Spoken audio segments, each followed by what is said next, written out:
Jeremy paced along the riverbank, the soles of his well-worn boots crunching against the gravel. The sun had just started its descent, casting an amber glow over the gently flowing water.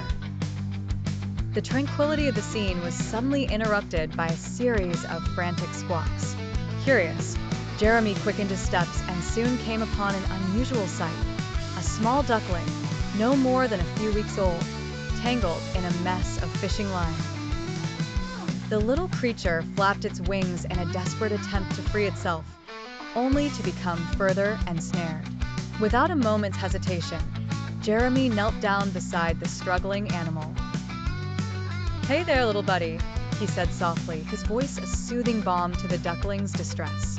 With careful fingers, he started to untangle the fishing line, taking great care not to pull too hard and hurt the fragile bird.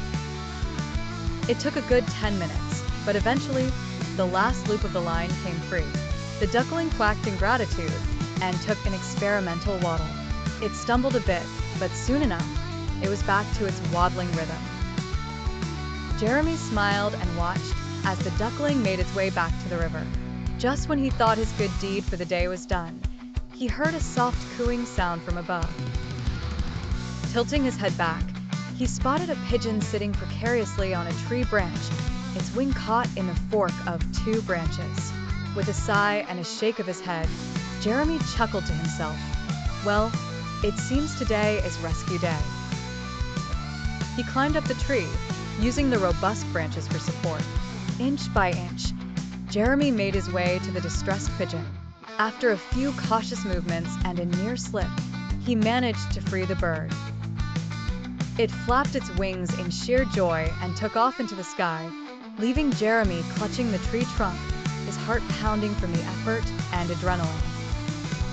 As he descended, Jeremy's thoughts drifted to the delicate balance of nature. He couldn't remember the last time he had felt this connected to the world around him. By the time he reached the ground, the sun had set and the moon had begun its silent vigil. He made his way back along the riverbank, feeling a sense of fulfillment that no amount of money could buy. One good deed may not change the world, but it certainly made a difference for a duckling and a pigeon today. Jeremy decided that he would return to this spot often, ready to lend a hand to any creature in need. After all, kindness to animals was as much a balm for his soul as it was a lifeline for theirs.